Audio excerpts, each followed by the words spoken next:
Water is cycling through all different levels in nature, from the clouds to the sea, to the glaciers, to the rivers and lakes, also through all the animals and plants. All this water is constantly cycling through and within all this network at all different levels.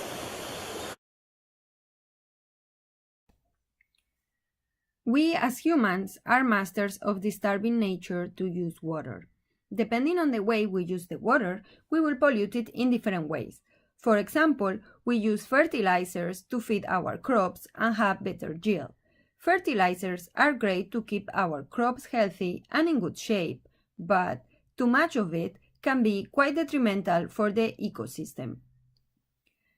Too much fertilizer can leak into the surrounding lakes and other fresh waters. When the water contains too many nutrients, floating algae take advantage of it. These green algae are quite small. You are not able to see them with your eyes, and you can only identify them with a microscope. These microscopic algae really love these fertilizers, so they grow like crazy. Here in this stream, you can see all this green water. One can think, oh great, food for the rest of the animals, but indeed it's actually quite devastating for the ecosystem. This phenomenon is called eutrophication, and we had already explained it in the past unit of this course. Another way we can pollute water is with the presence of heavy metals. This is the case of arsenic and copper, for example. In mining, metals can escape from the extraction zone and devastate large areas of the surrounding ecosystems. We could take as an example the Mariana Dam disaster in Brazil. It occurred in 2015. The dam was built to accommodate the waste of extraction of rocks containing iron. The dam suffered a catastrophic failure, resulting in flooding that destroyed the village situated close by. It killed 19 people. It was the worst environmental disaster in Brazil's history.